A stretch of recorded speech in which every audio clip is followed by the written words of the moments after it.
The New Orleans Saints making some pretty good coaching staff hires official on Wednesday, but it's the move they didn't make that everyone will be talking about. We got all of that and a little bit of lagniappe for you on today's episode of Locked On Saints. You are Locked On Saints, your daily New Orleans Saints podcast, part of the Locked On Podcast Network, your team every day.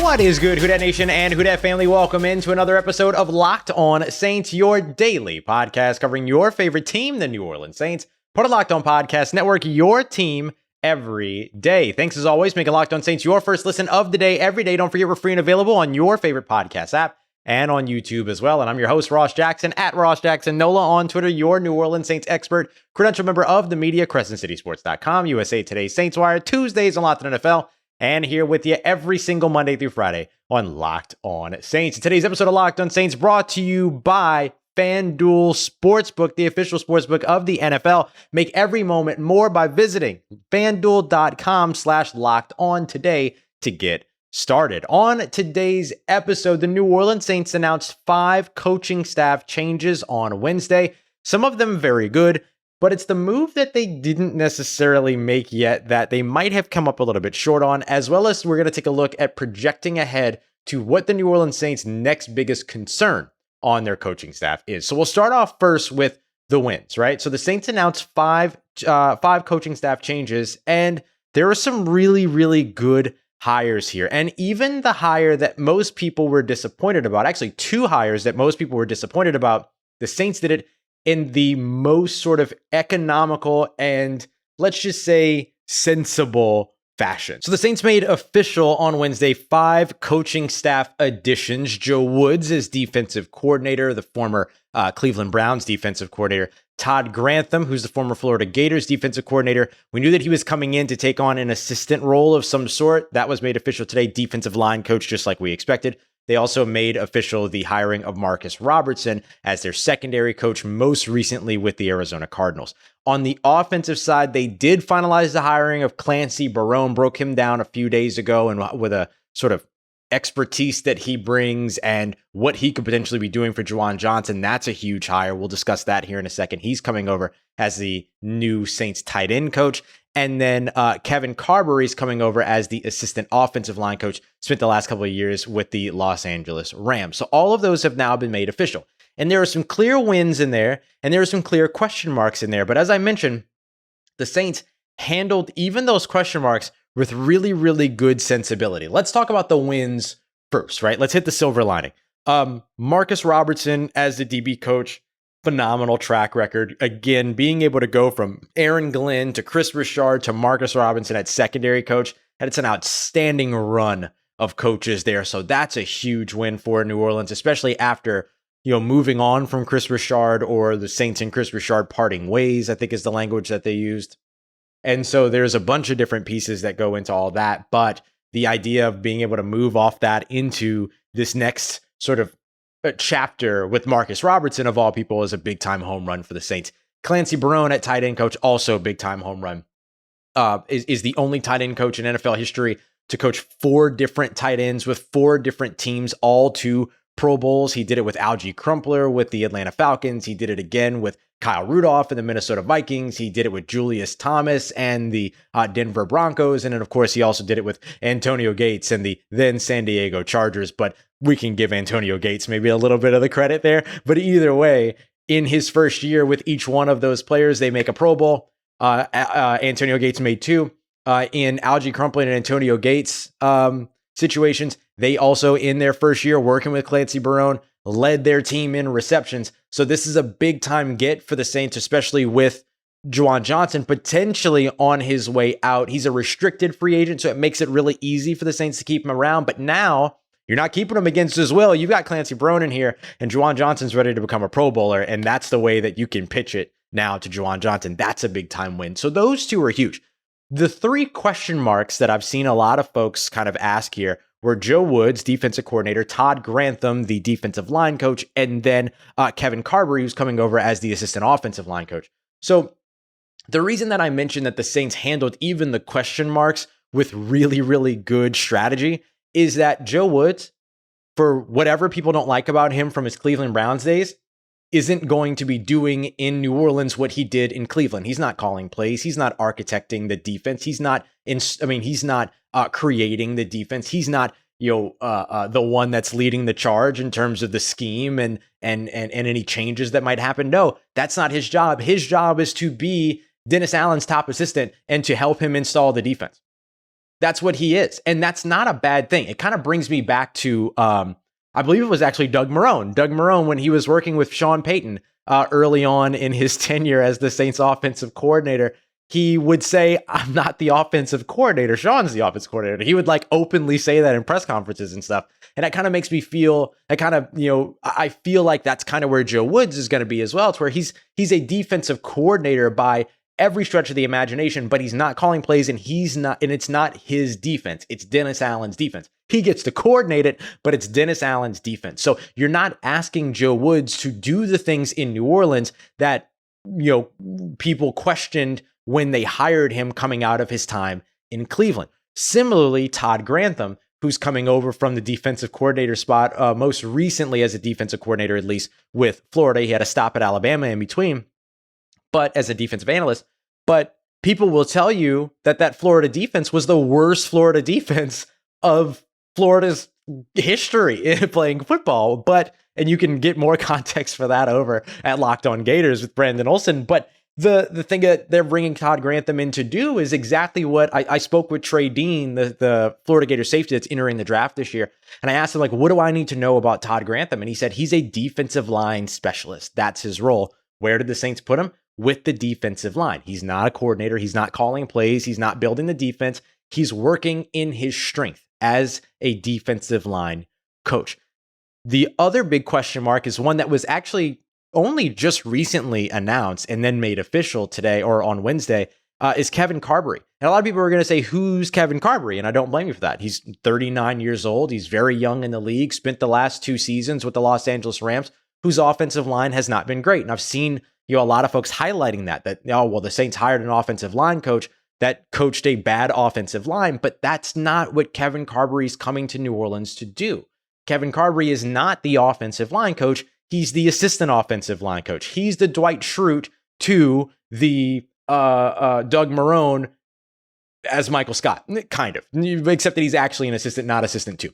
So the way that you look at this instead is that what Kevin Carbery is here to do is learn and grow and develop and help others learn and grow and develop. Now, I laid it all out there already. I said I thought Jari Evans should get this opportunity. I do hope that Jari Evans gets another opportunity, even if it's back with New Orleans as an offensive assistant or something like that. But I was a little bit surprised to see that it wasn't him after spending last year working with that unit and the great job that he did with Cesar Ruiz.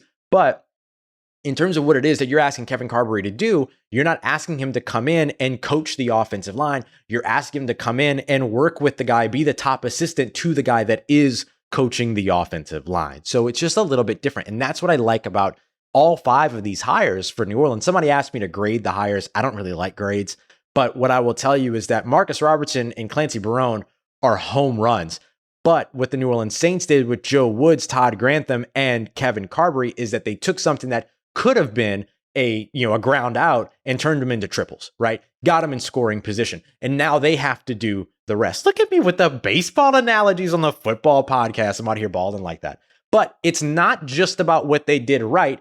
The big thing that everyone is still talking about this offseason and will be talking about likely throughout the 2023 offseason is the one change everyone expected that they didn't make. We'll get to that and break it all down as we continue on with today's episode of Locked On Saints. And today's episode of Locked On Saints brought to you by our friends over at Built Bar, the best tasting protein bars on the market. If you're looking for a delicious treat, but you don't want all the fat and calories, then you got to try yourself a Built Bar. Covered in 100% chocolate with incredible flavors like churro, peanut butter brownie, and coconut almond. My favorite, mint brownie, is absolutely ballin'. There's a whole bunch of really great flavors. Over at Built.com is the easiest place to find them. You're going to be able to get them just 130 calories, only 4 grams of sugar, and 17 grams of protein. And they even got more easy to find. Yeah, you can't just find them over at built.com. You can also find them over at your local Walmart and Sam's Club as well. So right now you can head over to Walmart today, go to the pharmacy section. You can grab a 4-box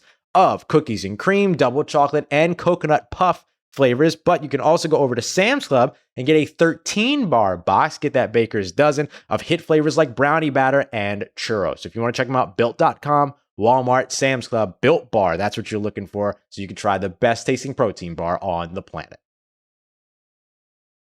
All right, family, continuing on with today's episode of Locked On Saints. Yep, the New Orleans Saints had some pretty good coaching hires, considering the spots that they needed to fill, but there's still the one change that everyone expected that they didn't make. Thanks so much, as always, for making Locked On Saints your first listen of the day, every day. The New Orleans Saints made a bunch of changes over on their coaching staff. Ryan Nielsen got hired away. They didn't really make that change, but that happened.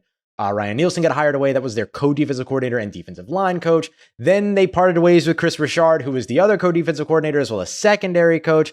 And then they moved on from Dan Rochar, who's now over coaching the offense. He was the Saints tight end coach, and he ended up going over to Tulane. So he's staying here. He just went uptown instead of downtown.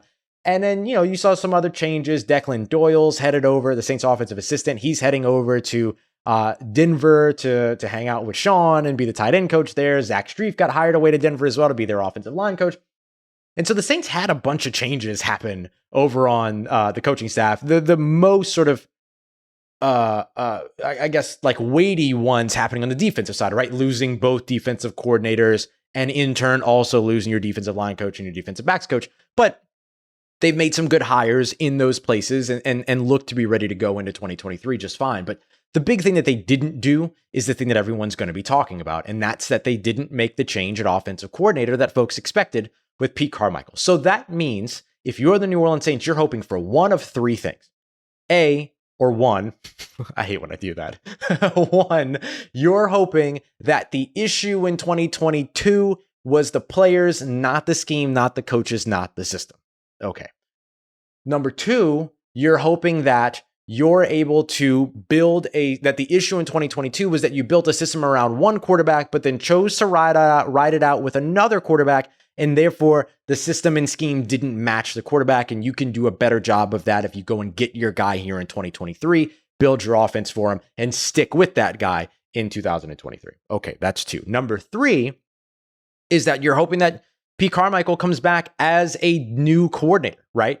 You're not changing coordinators technically, but Pete Carmichael is coming back a different version of his play calling self. And to be clear, like just to make sure that I say it, like when I talk about these coaches and I'm strictly talking about the game. I'm not talking about the people. Pete's an awesome dude, like super awesome dude. So like I'm never going to say anything negative about the guy, but I can say a lot of things negative about the play calling. I can say a lot of things negative about the scheme, about execution, decisions, tendencies, running on 2nd and 10 after incomplete passes, all those things. Those things I can criticize until the cows come home. But just know that I'm talking about that. I'm not talking about Pete as a human being. So that was the change that everyone expected. And then I even got to the point where I was like, oh, okay, well, maybe. And I got all galaxy brained on you. And I said, hey, well, maybe the Saints want to take Ronald Curry and turn him into the co-offensive coordinator, have him call in plays, but Pete Carmichael's the other co-offensive coordinator. Maybe they like that structure. No, that's not what the New Orleans Saints are doing. Now, that's not to say that they won't talk to Ronald Curry about calling plays, but it's pretty clear that that's not the direction that it's heading. We talked to Ronald Curry in Mobile, didn't seem to have any indication. And Kat Terrell over at ESPN asked the question outright, have they talked to you at all about calling plays? And he said, no, it's not really. Like, that's Pete's thing. Like, I'm here to do this stuff. So I guess the thing that I'm highlighting here is that, yeah, the Saints had some wins and they turned some potential L's in terms of coaching staff hires into let's wait and see if we can bring it home, like we discussed earlier. But they also had a miss here, and the miss was not making a bigger deal out of the offensive inefficiencies of 2022. Now, we think it's a miss right now in February going into a month away from the new league year even beginning. We won't really know, though, until 2023 is at least like partway through, right? We might learn pretty quickly, like, oh, okay, this is still the same offense that was inept in a lot of areas in 2022. They changed over the players. the scheme is the same, the play caller is the same. So, there's a common denominator here, but we have to get to that point, right? We have to get to that point. And so that's, I think, what the New Orleans Saints are kind of banking on in all of this. Now, what's really like the reality here? Is it possible that Pete Carmichael shows up in 2023 with his hat turned back, and instead of wearing glasses, he's got sunglasses on, he's got a cigarette hanging out of his mouth, and he's ready to go? I don't know, right? We'll see. We'll see if that's the Pete Carmichael that shows up, that says, y'all have been, whatever it was that Geno Smith said, right? Yeah, y'all been calling me, but I ain't answering or whatever. And so maybe that's the Pete Carmichael that shows up in 2023. He goes from being Sneaky Pete to being Sneaky Pete. You know what I'm saying? And so maybe you find that, maybe you see that, but as of right now, we don't know, right? And as of right now, you don't even know who the quarterback is, right? Like the Saints don't even know who their quarterback is going into 2023 either. So they have a lot of stuff that they have to figure out. But I guess the one thing that works in their favor in retaining Pete Carmichael is that the change is at one place on the offense as opposed to several places on offense. You're not bringing in a new system, a new scheme, and then trying to find a quarterback that matches that. You're going to go out and find the quarterback, and then you're going to alter the scheme, alter the system to fit that quarterback skill set. So if it's Derek Carr, it's the offense that Drew Brees used to run. If it's Andy Dalton again, you take the things that Andy Dalton did well, his accuracy, his not really poise, but you take his accuracy basically, and you just rehash your 2022 season, but you load up the offense with concepts that support that, and you improve your run game, and you diversify your run game a little bit, things like that. You go out there and you grab a mobile quarterback. Let's say that they move up in the draft and draft an Anthony Richardson, which would be wild, by the way. But let's say something like that happens, or Justin Fields becomes available and they decide to trade for Justin Fields, just like they were going to trade for, Derek Carr or whatever. Then you take the Taysom Hill offense and you build out from the Taysom Hill offense, or you just let Taysom Hill be the quarterback, whatever, So there's a lot of different ways that this can all go. But I guess the one thing that is good about the consistency at offensive coordinator is that you know what parts of your offense to keep and what parts of your offense to change based upon the quarterback that you're bringing in, so that you and the quarterback meet each other in the middle, as opposed to what happened last year, to where you prepared a system for one quarterback and then you took another quarterback and said, no, come try to do these things. And Andy Dalton couldn't do the things that Jameis Winston could do. And so they had to change the offense during the season, which is a very different ask than doing it before the season, getting everything installed and ready to go. And in fact, in season, there's only so much that you can do of that. And as you saw, it's not always super successful. Okay, coming up next, what's next for the New Orleans Saints coaching staff? Because there is still one position that remains unfilled, though it could be filled by one of the 5 that they just hired. And there's also still one coach whose future still hangs in the balance. We got that coming up for you as we continue on and wrap up today's episode of Locked On Saints. And today's episode of Locked On Saints brought to you by our friends over at FanDuel. The NBA season is here, and that means it's the perfect time to download the FanDuel Sportsbook app, America's #1 sportsbook, and our exclusive partners here at the Locked On Podcast Network. And right now, if you're a new listener, or if you're a new user of FanDuel, you're going to be able to get a no-sweat first bet of up to $1,000. That's a thou wow in bonus bets if your first bet doesn't win. So that means there's no losing when it comes to your first bet. That's why they call it a no-sweat first bet. So maybe you're looking at the Pelicans line. Maybe you're looking at things like point scorers, or maybe threes drained, all that. There's so much for you to bet on over at FanDuel, not just the NBA. You want to get involved in some football? There's some futures that you can already bet on in the NFL. They've got XFL odds for this weekend if you want to get on that as well, which I'm super excited about. So there's a ton here for you to check out. Plus, FanDuel lets you even combine a bunch of your favorite bets for a bigger payout on a same game parlay. So don't miss your chance to get your no sweat first bet of up to $1,000 in bonus bets when you go to FanDuel.com/locked on. That's FanDuel.com/locked on to learn more. Make every moment count with FanDuel, an official sports betting partner of the NBA. Let's get it. Who Dat Nation, wrapping up today's episode of Locked On Saints. First of all, I want to say I'm going to need y'all to help me out. I need a nickname for that version of Pete Carmichael that I described earlier. Hat backwards, cigarette, sunglasses. I need the nickname for that Pete Carmichael. So please hit me up with your ideas there. You can play off a Sneaky Pete. You can do it with something else, but we're going to have some fun this offseason with that imagery. what's next for the New Orleans Saints coaching staff? They actually still have a position to fill. It's not a big position. It is an important one, but it's not a big position. When they moved on from Dan Rochar, not only did they move on from their tight end coach, but as he was also their run game coordinator. And that's still a spot that the Saints haven't filled. Now, it is worth mentioning that one of the Saints' newest hires, the assistant offensive line coach that they brought in from the Los Angeles Rams, Kevin Carbery, he was also their run game coordinator there. So he could potentially assume that role here in New Orleans. The other option is to make Doug Marrone the offensive line coach / run game coordinator. That's not out of the ordinary to blend those two positions. The thing about it, though, is like I'm curious about where Doug Marrone stands on gap run scheme, man run scheme versus zone run scheme, and how that would end up impacting that decision. Because if the Saints want to stay current in today's NFL, then they need a healthy blend of both. But zone run is kind of what's running today's NFL, wide zone, the Shanahan systems, all that stuff. And so you bring a guy from the Los Angeles Rams, wide zone system, Sean McVay, that whole tree, and you bring him to New Orleans and say, okay, you're the run game coordinator, then maybe you see a little bit more of a diverse run approach and run attack from that. So that's an important position to watch, even though it's not the biggest position. And even though it's not one of those things that everyone talks about, there's a reason you come to Locked On Saints.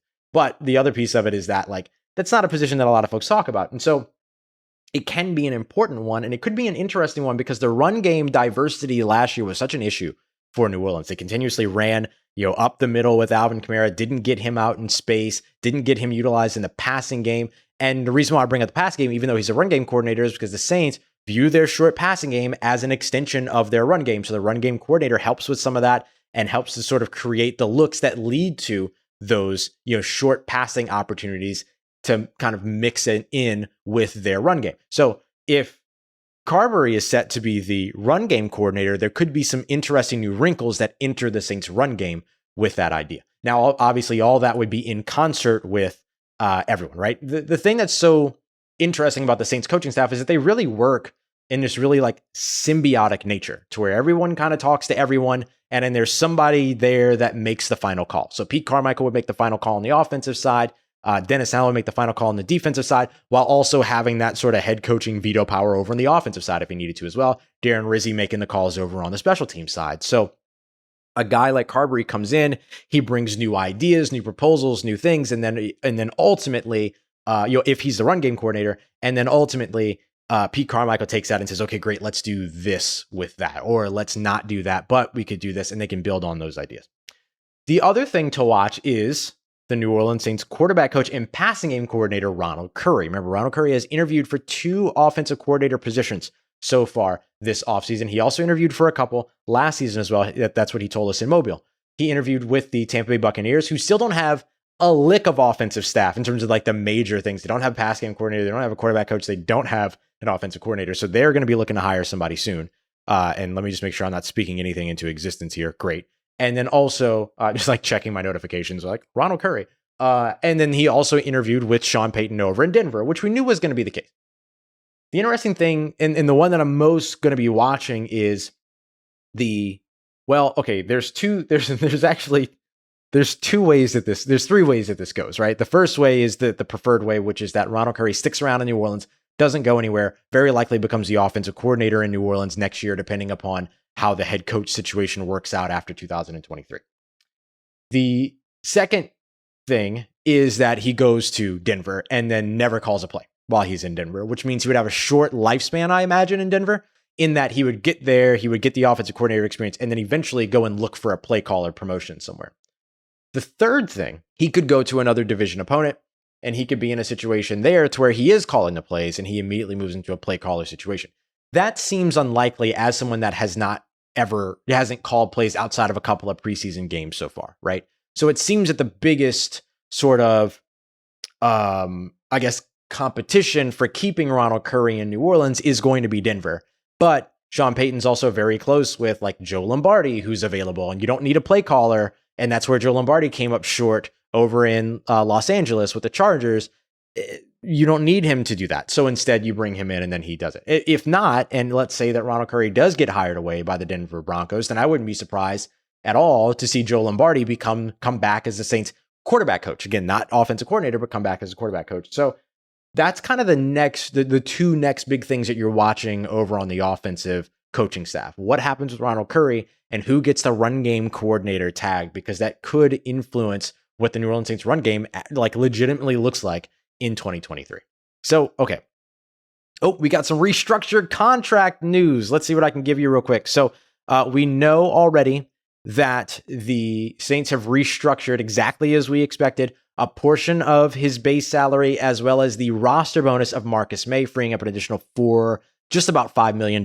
So that takes them to the point where they're about, $54 million over the salary cap, or $55 million over the salary cap. Now, Nick Underhill just tweeting out, as I'm recording this at least, that the Saints are working on restructuring Ryan Ramczyk's deal per source. Let me see if I can get you real quick what that number would look like. Look at us doing like some quick research to make sure you got everything as up to date as possible. That's what we're here for. That's how we get this done. Okay, so I looked over not too long ago and kind of went through all of the different ways that the Saints could free up salary cap space. And the number that we got for Ryan Ramczyk's base salary and restructure would save them somewhere around $10.4 million. So that would take them from about $54 million to about $43 million over the salary cap. So the work is starting to get done. The Saints are doing their yearly restructure, kicking the can down the road, all that, trying to make money and make money available so that they could either go out there and sign Derek Carr, so they could trade for a quarterback, so that they could sign other free agents, whatever it is that they're looking for. So just a quick update for you on where things stand with the New Orleans Saints salary cap. Expect us to continue to update that in Friday's episode as more moves are sure to be made. And we'll get to our Stetson Bennett conversation on Friday as well. But I really wanted to break down this coaching staff. All right. Appreciate you as always. Making Locked On Saints your first listen of the day. For your second, make sure you go and check out Locked On NFL Draft. Damian Parson, Keith Sanchez, giving you everything you need to know around your favorite draft prospects and teaching you about draft prospects that you might not know about yet as well. So make sure you go and check them out wherever you get your podcast and on YouTube. I appreciate you as always for making me a part of your day, part of your routine, for saying yes to me and the show as always. If you see me, say hi. If you need anything else around your New Orleans Saints in between these episodes, make sure you follow me on Twitter at Ross Jackson, NOLA. Hit me up. Let me know how the family's doing. Let me know how you're living. Let me know how your mom and them. And trust you, that nation. I'll holla at you.